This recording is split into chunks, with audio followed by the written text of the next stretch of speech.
చేసుకోవాలి. ప్రమాదాలతో చేసుకుంటే కుటుంబ వ్యవస్థ వ్యక్తిగత జీవితం నాశనం. అలా మన పాత నిబంధనలో ఇద్దరు అన్నదమ్ములను వచ్చినప్పుడు బాగా పూర్తి లోపల తెలుసు. ఎవరు?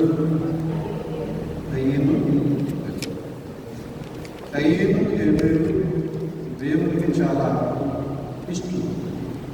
అయితే ఆ కయ్యను దేవునికి నైవేద్యాలు చెల్లించడంలో బలులర్పించడంలో తను కాస్త వెనకంచుకుంటాడు. తన అప్పులు కంటే కుంటివి బలహీనమైనవి, రేపు మాకు చచ్చేవి, ఎందుకు త్వరగానివి కయ్యను దేవునికి అర్పణగా ఇచ్చాడు. ఎందుకని ఇది ఎలాగా చచ్చిపోతుంది, ఇది ఎలాగ పాడైపోతుంది, ఈ నమ్మితే ఎలాగ మనకి అనుకున్నంత డబ్బులు రావు, దేవునికి చెప్పుకోవాలి ఊరికే కదా అనుకుంటాడు. ఇలా అనుకున్నాడు. తన పరిస్థితి అలా ఉంది. మరి ఏ పేరు ఏం చేస్తున్నాడు? దేవునికి బాగా బలిష్టమైనటువంటి బలిస్తున్నాడు. దేవుడికి తన మనసులో బలమైనవి, ఆరోగ్యవంతమైనవి బలిస్తున్నాడు. దేవుణ్ణి ప్రేమిస్తున్నాడు. ముఖ్యంగా దేవుణ్ణి ప్రేమిస్తున్నాడు. మరి దేవుడు ఈయన్ని చూశాడు, ఆయన్ని చూశాడు, అందరినీ చూశాడు. చూడలేదు. మనం కూర్చున్నామండి, మనందరినీ చూస్తాడా లేకపోతే కొంతమందిని చూసి వెళ్ళిపోతాడా? ఒక్కపడి వచ్చినాడు. అందరినీ చూస్తాడు. వారి మనసును గ్రహిస్తాడు. వారి మనసుకు తగ్గేటువంటి ఫలాలు అనుగ్రహిస్తాడు. దేవుడు కయ్యేన్ని చూశాడు, హేబేలును చూశాడు. హేబేలు అర్పించే అర్పణలో చాలా ప్రీతికరమైనది ఉంది. కయ్యేలు లేక అర్పించలేదు, హేబేలు ఎక్కువైపోయి అర్పించలేదు. దేవునికి చెల్లిస్తున్నాడు నమ్మకంగా.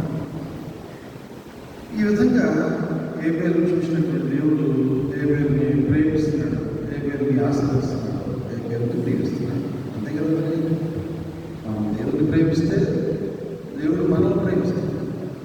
వాక్యం కదండి, నన్ను ప్రేమించే వారిని నేను ప్రేమిస్తాను, నన్ను గణపరిచే వారిని నేను గణపరుస్తాను. ఇది వాక్యం. అయితే కయ్యేను ఒక విషయాన్ని గ్రహించాడు. ఏంటంటే అది హేబేలు ఎంతగా ఆశీర్వదించబడడానికి కారణం ఏంటి? ఆయన బలమైనటువంటి బలు అర్పిస్తున్నాడు, నమ్మకంగా ఉంటాడు, దేవుడు పట్ల విశ్వాసంగా ఉంటాడు. అంతే కదండి, నమ్మకమే కదా దేవుడు అంటే మనకి కావాల్సింది. అబ్రహాము దేవుడిని నమ్మిను, అది అతనికి నీతిగా ఎంచుకున్నాడు. హేబేలు నమ్మకంలో నీతి ఉంది, కయ్యేను నమ్మకంలో నీతి అక్కడ చిక్కొచ్చిపోయింది. ఏంటంటే ఈ హేబేలునే దేవుడు ప్రేమిస్తాడు. హేబేలుని శాంతమ్మ గారినే ప్రేమిస్తున్నారు పాస్టర్ గారు. ఆవిడకే ప్రార్థిస్తున్నారు. చాలాసార్లు కామెంట్స్ వస్తున్నాయి. లూదియమ్మ గారికి వేస్తున్నారు. పెద్దోళ్ళని ఏమంటే గౌరవించి తల్లి సమానంలో మా తల్లి కంటే కూడా పెద్దోళ్ళు చెప్తున్నారు. చిన్న వయసులో మ్యారేజ్ అయిపోయినాడు. మా నాన్నగారికి అమ్మగారికి 20 సంవత్సరాలు దాకా 17కి నాన్నగారు, 15కి అమ్మగారికి. మేము చిన్న వయసులో వచ్చాము. నాన్నగారు తోడు, అమ్మగారు తోడులని ప్రేమిస్తున్నాం. అలా అనుకుంటారు కొంతమంది. మీకు అర్థం అవడానికి విపులంగా చెప్పారు. బాగుండేవి విపులంగా అర్థమవడం చెప్పారు. ఇలా అసూయపడటం కయ్యేను హేబేలు నుంచి ఉన్నది. వాళ్ళే కాదంటే ఉండటం పిల్లల ఈ కయ్యేను హేబేలుని ఏదో విధంగా ఆందోళన. అప్పుడు ఎవరు తల్లికి ఇద్దరు కొడుకులు అనుకోండి, తల్లి ఒక బాగా ప్రేమిస్తుంది అనుకోండి, మిగిలినటువంటి షడ్డోడ ప్రేమించింది అనుకోండి, తనకి మనసులో దురుద్దేశం వచ్చింది, ఆ తమ్ముడి మీద అసూయ వచ్చింది, దాన్ని చంపేసి ఏమి ఎరగనట్టు దాన్ని బంధం చేసుకుంటాడు. దేవుడు వచ్చాడు, చూశాడో చూడలేదు అయ్యను ఎప్పుడు ఎక్కడ అదేంటండి అయ్యా నాకు ఏమైనా పని పాట లేదా, తమ్ముడు ఎక్కడో నాకేం తెలుసు, నేను వేటకి వెళ్తున్నాను, పొలాల్లో పని చేయాలని కష్టపడి నేను అవకాశం అయింది, ఆయన ఎక్కడున్నాడో నాకేం తెలుసు. అయ్యింది ఏ పేరు రక్తము నాకు మొన్న పెడతా ఉంది. ఎవరు పెడతారంట? ఏ పేరు రక్తము నాకు నేల నుండి దేవుని యొక్క సన్నిధి కంటే ఏ పేరు రక్తం కూడా ప్రార్థన చేస్తుందంట. ప్రార్థన చేస్తే ఆ ప్రార్థన దేవుని సన్నిధి చేద్దాం. మన విశ్వాసం కూడా ప్రార్థన అంటే దేవుడు అవి కూడా పీల్చే గాలి చూస్తాడు, విడిచిపెట్టే గాలి మాట్లాడే మాట చూస్తాడు, తలంచే తలంపులు చూస్తాడు, హృదయం ఆలోచనలు చూస్తాడు, క్రియలు చూస్తాడు, నిలువబడ్డు చూస్తాడు, కూర్చుండటం చూస్తాడు. ఇవన్నీ కీర్తనలు పాడారు కదా మన కవులు, పాటలు కట్టారు కదండి. కూర్చుండట, లేచి ఉండట అన్నీ చూస్తూ కుటుంబాలు కానీ పాటలు పాడతారు కదండి. ఈ విధంగా కయ్యను ఏడేళ్ళు చంపేశాడు, అసూయించాడు. దేని చేత అసూయించాడు. కానీ లేకపోతే నేనే ఈ స్వాస్థ్యాన్ని నేనే కట్టాను, దేవునికి నేనే ఆయన ప్రేమకు బదులుని, వేరే ఎవరు లేరు, ఎవరు ఉండకూడదు అంటున్నాడు. కానీ దేవునికి ఏ పేరు అర్పణలంటేనే ఇష్టమే. కయ్యను అర్పణలంటే దేవునికి కయ్యను ప్రశంసలో కలిగినటువంటి వాడుగా జీవితాంతం కూడా దేవునికి వ్యతిరేకంగా పెట్టాడు, దేవుని మెప్పించలేకపోయాడు, దేవుని ఆశీర్వాదాలను ఒప్పుకోగలిగాడా? ఏ పేరు మాత్రాన కయ్యని దేవుడు ప్రేమించేశాడా? ప్రేమించాడండి. కనుక ప్రతి ఒక్కరూ కూడా ఆలోచించాల్సింది ఏంటంటే ఈ అసూయ మన హృదయంలో వచ్చింది. ఈ అసూయ మన జీవితంలో మనల్ని వచ్చి పరిపాలన చేస్తున్నప్పుడు ఈ అసూయని నా నుంచి తీసివేయని ప్రార్థన చేస్తున్నాను. ఎందుకంటే అసూయ ఎలా ఉండదు, అసూయ ఎప్పుడు వచ్చిందో, అసూయ ద్వారా మనం ఇతరులని ఏ విధంగా చూస్తున్నాము, అసూయ ద్వారా ఇతరులకు మనం ఏ హాని కలిగిస్తున్నాము మనకు తెలుస్తుందంటే తెలియదు. ఆహాటంగా తెలుసుకోవాలి. ఆహాటంగా మనకి మనస్థితి ఏంటో మనకి తెలుసు. ఆలోచన. రెండవది సౌలు గారు ఉన్నారు. ఫిలిష్తీయుల యొక్క సంతానమైనటువంటి గొలియాతును ఓడించలేక ప్రకటించారు. ఎవరు చదువుతే ఎవరైనా ప్రకటిస్తున్నాను, ఆస్తిస్తున్నాను, రాజ్యాన్ని ఇస్తున్నాను. యవనస్తుడైనటువంటి దావీదు ఆ పోటీలో పాల్గొన్నాడు, విజయం సాధించాడు. దేవుని సహాయం ద్వారా సాధించాడు. మాట ఇచ్చిన ప్రకారంగా బెడిపించాడు, ఆశ్రయించాడు. అంతా బాగానే ఉంది. ఎక్కడ చుట్టొచ్చి పడింది మళ్ళీ ఈ విషయంలో ఆలోచన చేస్తాం. సౌలు గారికి ఏమో చాలా చేసేది, దావీదు గారికి 10,000 చేసేది. ఏమండి, గొలియాతుని చంపాడు, సింహం తోడు చీల్చాడంటే ఆ సింహం ద్వారా కాపాడబడ్డాడు.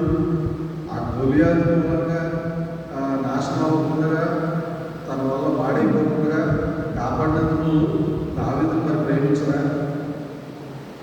ప్రేమించరా? మనమే ఒక ఆయన కాపాడారండి, ఆ వ్యక్తిని మనం ప్రేమించమా? ఎక్కువగా ప్రేమిస్తాం కదా అని అన్నందుకు నేనేమి ఎంతో కాలం నుంచి రాజుగా అంటే వీళ్ళు పరిపాలన చేస్తూ ఉంటే వీళ్ళకి అన్నీ నేను చూస్తూ ఉంటే నాకు వేల కొద్ది చేశాను. నిన్నగాక చూసినటువంటి గొడ్డు దావీదు నేను పెడితే రాజు అయినాడు,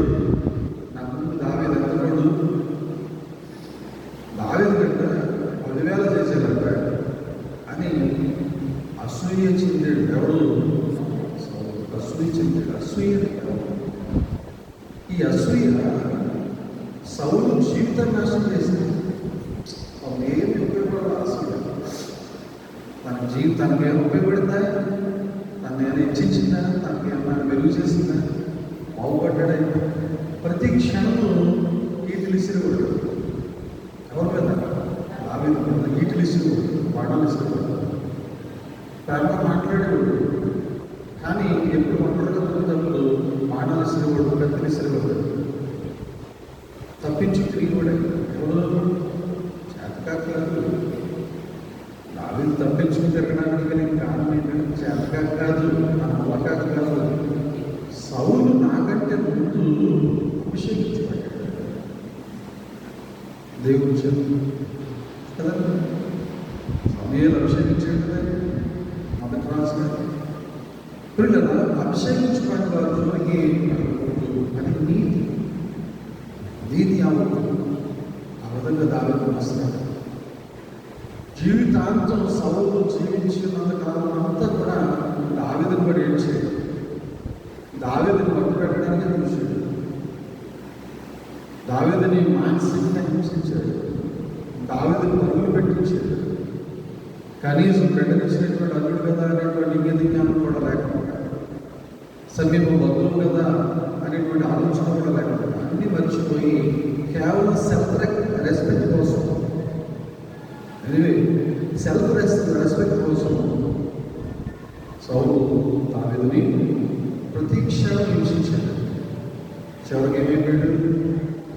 తన కత్తి చేత దాన్ని పొడిపించుకుని చచ్చిపోయాడు. ఆ పొడిచిన ఆయన కత్తి తీసుకొచ్చి దావీదుతో మాట్లాడతాడు. సౌలు ఈ విధంగా చనిపోయారండి, నేనే చంపేశాను, ఆయన చంపని బతిమలేశాడు. ఈ నరపన కొడుకు, ఈ జీవితం కొడుకు, ఈ బ్రతుకున్న కొడుకు చంపయ్యా చంపయ్యా చంపయ్యా ఆయన ఎవరో కత్తి తీసి ఆయన చంపేశాను కత్తి. దావీదు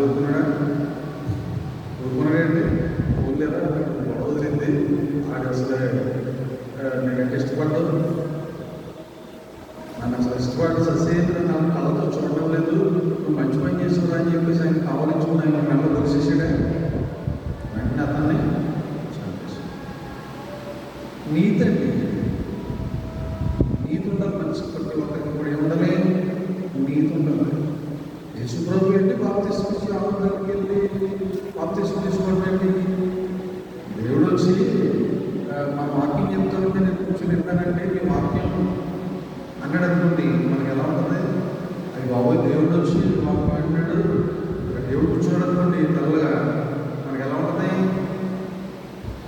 చెప్పడానికి భయం అవుతుందా? ఇదండి దేవుడు ఏంటంటే మాటలు, దేవుడా నా మాటలు వినడానికి తెల్లవారుజాము వచ్చేసావా నా దగ్గరికి, నా మందిరానికి అని ఒళ్ళంతా ఇదిగా ఉంటుంది కదండి, పొగేస్తుంది కదా. ఇది ఆత్మీయమైన ఆనందం. ప్రభునందు ప్రియమైనటువంటి వాళ్ళ ఏమన్నాడు? బాప్తిస్మం ఆనందం నీతి అవద్దు ఇలాదు, ఆ వెనుక వచ్చేవాడు నాకంటే మహాత్ముడు, నేను నీళ్లతో బాప్తిస్మిస్తాను కానీ ఆయన అగ్నితోనూ ఆత్మతోనూ బాప్తిస్మిస్తాను. ఆయన చెప్పులు పోయటానికి కూడా నేను పాత్రుడు. బాప్తిస్మిచ్చి ఆనందం అసూయ లేదండి. నేను ఇంతమందిని రక్షించాను, ఇంతమందికి బాప్తిసాలు ఇచ్చాను, ఇంతమందిని నేను రక్షణ మార్గంలో నడిపించాను, వీళ్ళందరినీ ఎవరో వెనకాల నా వెనకాల వచ్చారు నేను అప్పగించడం అనుకుంటే శిష్యుల్ని అప్పగిస్తాడా?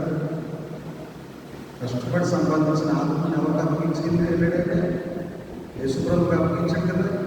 అంటే బాప్తిస్మ ఆనందంలో అసూయ అనేటువంటిది ఎందుకు లేదు? ఆయన కూడా కారణజన్యుడు.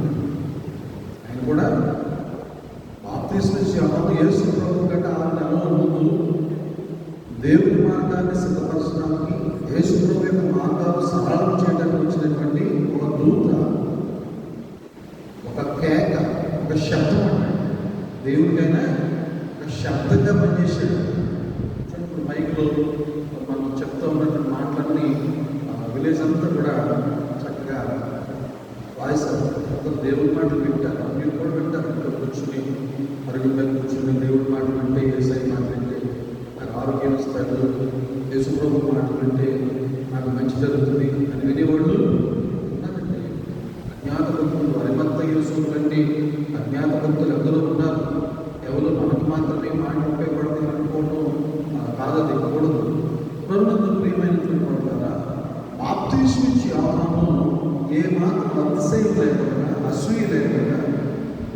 యేసు ప్రభు మీద ఎంతో ఇష్టంతో గౌరవంతో ఆయన్ని మొక్కేరు, ఆయన్ని ఆరాధించారు, ఆయనకి వందనాలు చెల్లించారు, తగ్గించుకున్నారు. ఎంత మంచి దగ్గరించావయ్యా నన్ను, నీకు బాప్తిస్మం ఇచ్చే అవకాశాన్ని నాకు ఇచ్చావని ఆయన ఎంతగానో ఆశ్చర్యచకితుడయ్యాడు. అలా మనము విశ్వాస జీవితంలోనైనా వ్యక్తిగత జీవితంలోనైనా ఒకరి పట్ల ఒకరు మనము ప్రేమాభిమానాలను కలిగి ఉండాలంటే ఒకరి పట్ల మనం ఒకరికి ప్రేమని ఇవ్వతప్ప ద్వేషాన్ని, ఈర్ష్యని, అసూయని మనకు వచ్చా వాక్యం తెలియజేస్తుంది. ఇక్కడ యేసు ప్రభు వారు పిలాతుకు అప్పగించబడ్డారు. స్వార్థ పడ్డారు. పిలాతు తీర్పు తీర్చడానికి సిద్ధమయ్యాడు. పిలాతు తీర్పు తీర్చే ముందు ప్రజల్ని మాట్లాడుతాడు. ఎందుకంటే ఆయన భార్య